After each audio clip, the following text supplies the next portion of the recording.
Andrew. We spoke together last week about some different things that were going on for you at the moment, and I'm interested in what you'd like to use today's session for. I know you mentioned quite a few things last time around fitness and healthy eating and college work. I know you've finished your degree now.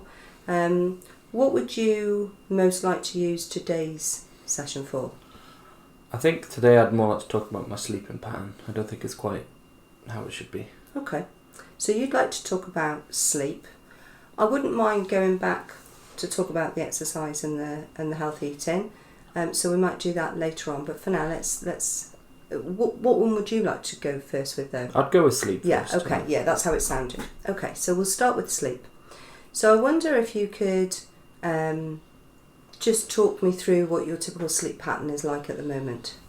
I'd say I probably wake up at around, I don't know, between 11 a.m. and 1 p.m. Mm-hmm. And then I'll probably go to sleep at about 2 o'clock in the morning, 3 o'clock in the morning, somewhere around there. Mm-hmm. So pretty late. Okay. So at the moment, going to sleep late and then getting up late. Yeah. Okay. And what's that like for you? What are your thoughts on that? I don't see anything wrong with it. Mm-hmm. I think it's just how I do my days. Like, people have said that I waste the day, but I still get the same amount of hours in as a normal person, so I wouldn't say there's anything wrong with it so far. So for you, there's absolutely nothing wrong with it at all? Well, I mean, the mornings are always nicer than the evenings because that's where the sun is, but, you know, there's sun during the day as well. Okay. There's sun during the day, and it sounds like you're saying you're kind of missing out a little bit of the morning sun. Yeah, a little bit. I know quite a lot of my friends get out and about in the morning, so it would be nice if I could do stuff for them. Mm-hmm. But, yeah. Okay. So it's not just the sun, it's also the social. Yeah, the social aspect. Mm-hmm. Loads of my friends have, like, jobs in the evening, so whilst I'm getting up later, I don't really get to chat to them as much. Uh-huh. So it sounds like you've gotten into a routine where you're going to bed late, you're getting up late, and mainly you're okay with that. Yeah, mostly, yeah. But you're also saying to me that your friends get up early and the sun's out, and so there's a little bit of missing out. Yeah. Okay.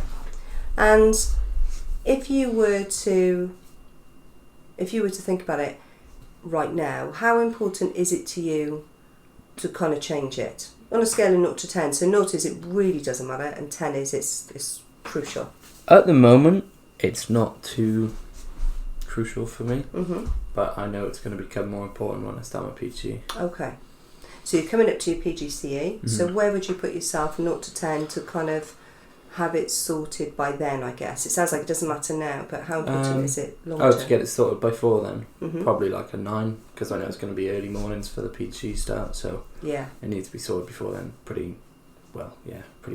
So this isn't something that's crucial right now, but you can see it's going to be important coming up to that. Okay. And how confident are you that you can do something about it? Again, same scale, 0 to 10. I'd say I'm about 7 or an 8, somewhere around there. So it's really important to change it in time for your new course, and you're pretty confident that you can. Yeah. Yeah. Okay. You're talking really openly about this. It sounds like it's not really an issue, and you're quite confident it's something you can do something about. Yeah, definitely. When you need to. Yeah. Okay. So what could you do when you're ready to make this change? What would you see as the way forward? What are your options? Probably start setting some alarms, like set one for every 2 minutes that pass, just so that it forces me to get up and get out and about. It's probably the first option, because I should be tired then in the evenings, and then make sure that I go to bed at a reasonable time by setting, like the phone I've got can do like bedtime alarms. Okay. So start setting some of those as well. So one of your strategies is to use your phone alarms more, both for going to bed and for getting up earlier. Yeah. Okay. I can imagine that'd be great for the house you live in, all those alarms going off all the time. So possibly bedtime alarms and getting up alarms, that might be useful. Anything else? Anything else that you might think of?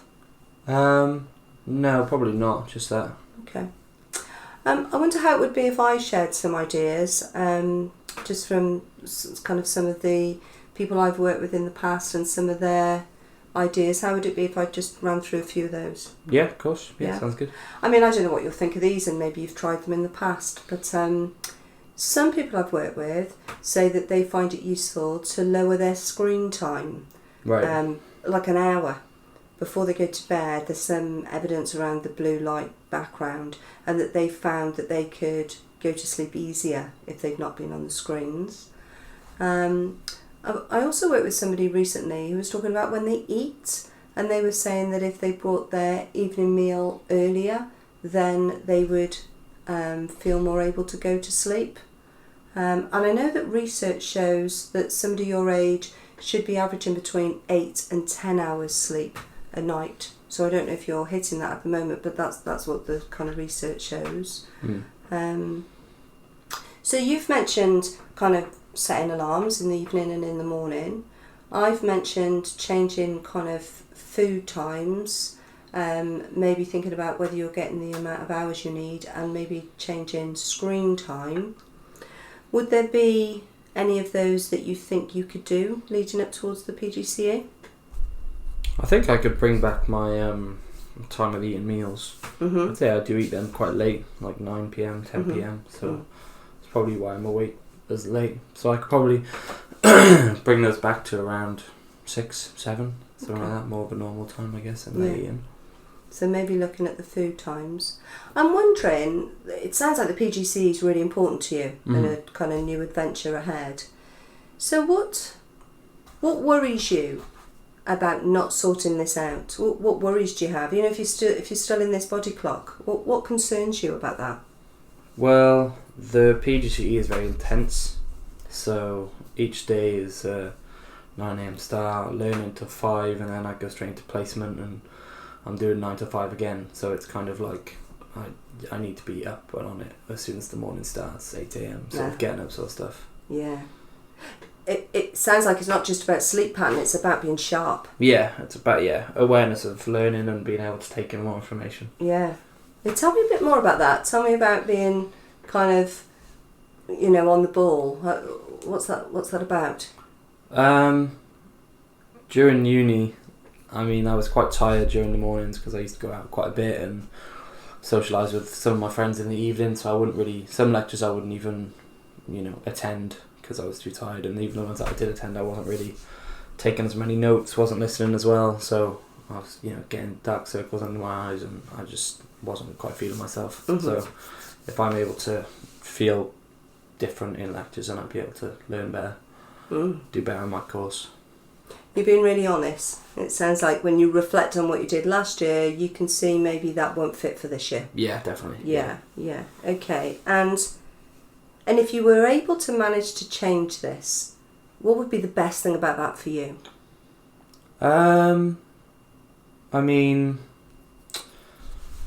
Just an increased awareness during the day is something that I've kind of wanted for a while, but I've never really been bothered to go for. Like, just to wake up and feel more awake rather than spending an hour in bed every morning and dragging myself out to go have a shower and all that sort of stuff. Just be nice to feel fresh in the morning, feel awake.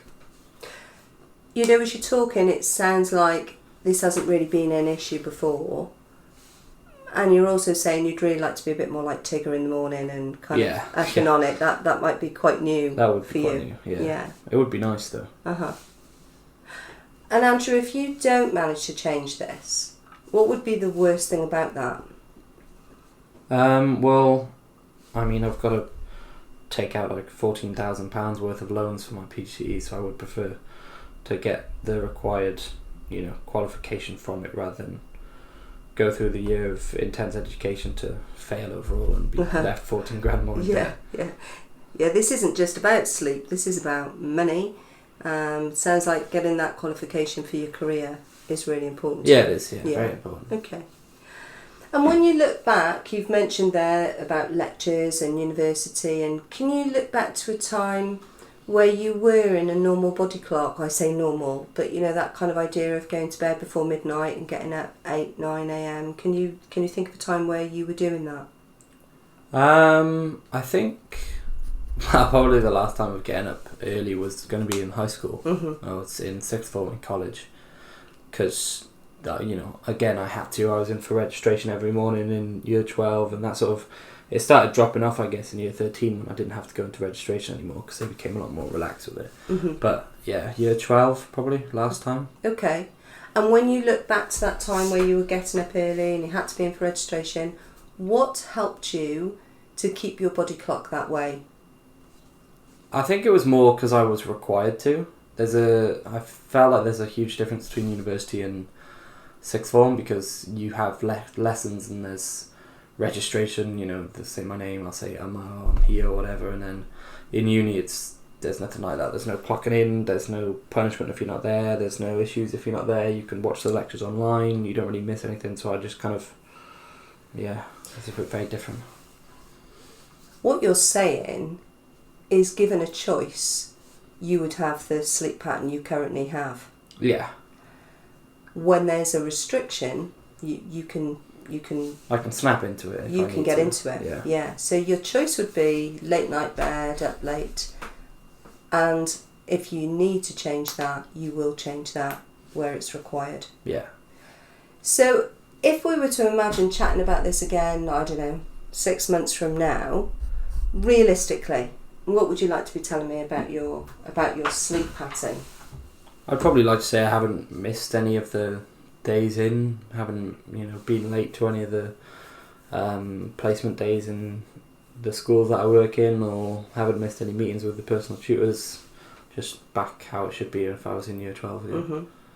Wow, you're aiming high. Yeah. Yeah. If we were to talk 6 months from now, you want to say you've nailed this. Pretty much. Yeah. That's what I'd like. Yeah, you've been in for the course. You've been into schools. You smashed it out. Yeah, you're doing it.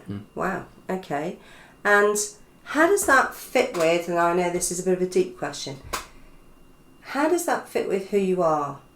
So thinking about you, Andrew, sitting here right now, how does that fit with what's most important to you?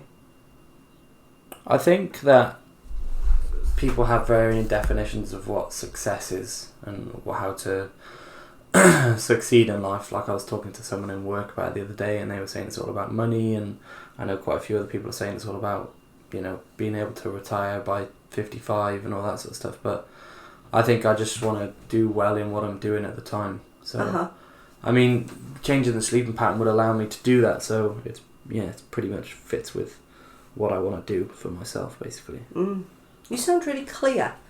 Actually, making money isn't the top goal. Early retirement isn't the top goal. Doing well on the day is what matters most to you. Each day doing well, yeah. Yeah, wow. Andrew, what you've said to me today is you're in a pattern of sleeping that's going to bed late, getting up late, and actually that's your preference. Yeah. If you could choose that, you'd choose that. I imagine you'd like the PGCE to kind of run from 2 o'clock in the afternoon to kind of 10 o'clock in the evening. Yeah. Nice. But while society is the way it is, what you're saying is you can snap into that when you need to. It's really important to you to do that. You really believe that you can. You know that when those restrictions are in place, you can rise to that. And I'm hearing that this kind of next chapter for you is really important, and you sound really confident that you can embrace it. Yeah. Yeah, I think I can. Yeah. I'm really grateful for you talking to me today. Thank you very much.